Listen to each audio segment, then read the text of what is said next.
धुंध में गुम आवाजें। रणवीर अपनी चौड़ी हथेलियों को राइफल की ठंडी धातु पर फेरता एक अजीब सी शांति महसूस करता था। यह शांति उसकी आत्मा में नहीं, बल्कि उसके शरीर की सुन्नता में थी। उसकी आंखें, जो अनगिनत सर्द रातों और खूनी सुबहों की गवाह थीं, धुंध की सफेद चादर में कुछ टटोल रही थीं। हर आहट एक दुश्मन हो सकती थी, हर खामोशी एक गहरा राज। आंखों के सामने धुंध थी, पर भीतर यादों का घना कोहरा। मीरा का हंसता चेहरा, गांव की पगडंडी, और वह छोटी सी मचान जिस पर बैठकर वे अक्सर तारों को गिना करते थे। साहब, चाय। अर्जुन की आवाज ने उसे चौंकाया। युवा सिपाही, जिसकी मूंछें अभी ठीक से भी नहीं निकली थीं, एक कप पकड़े हुए उसके पास खड़ा था। अर्जुन की आंखों में अभी भी वह मासूमियत थी, जिसे रण ने अभी तक पूरी तरह नहीं निगला था। रणवीर को अपनी शुरुआती दिन याद आ गए। धन्यवाद अर्जुन, उसने धीमी भारी आवाज में कहा। चाय का गर्म कप हथेलियों को सुकून दे गया। सब ठीक है, अर्जुन ने सिर हिलाया। हाँ साहब, बस घर की याद आ रही है। माँ की बनाई रोटी, बहन की आवाज। उसकी आवाज में एक हल्की सी कंपन थी। रणवीर को लगा जैसे किसी ने उसके सीने में दबी चिंगारी को हवा दे दी हो। घर की याद, मीरा का चेहरा, उसकी आंखों में वही चमक थी जो अर्जुन की आंखों में थी एक अरसे पहले। समय के साथ सब सहने की आदत पड़ जाती है अर्जुन, रणवीर ने कहा। उसकी निगाहें दूर कहीं धुंध में खो गईं। यादें कभी नहीं मिटती, बस धुंधली पड़ जाती हैं। वह दिन था जब मीरा ने उसे आखिरी बार देखा था।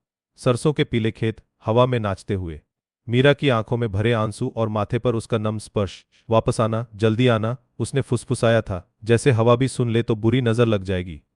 रणवीर ने उसे गले लगाया था। उसकी खुशबू आज भी उसकी सांसों में बसी थी। एक धमाके की तेज आवाज ने उसकी यादों को तोड़ दिया। जमीन कांप उठी।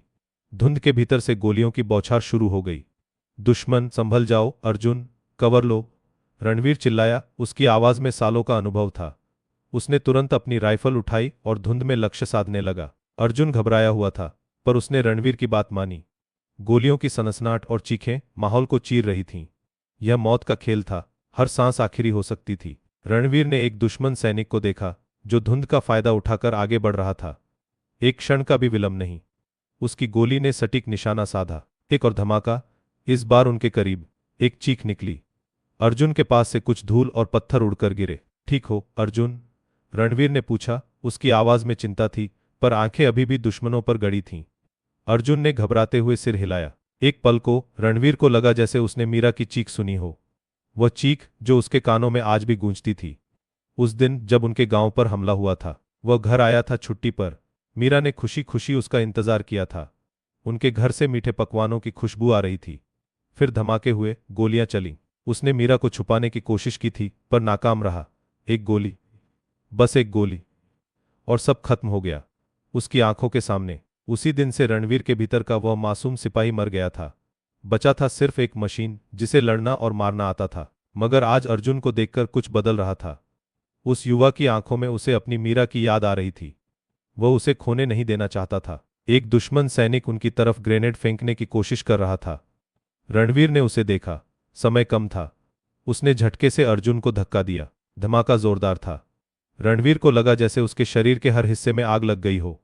वह जमीन पर गिरा, कान सुन्न हो गए। साहब, साहब, अर्जुन की घबराई हुई आवाज सुनाई दी।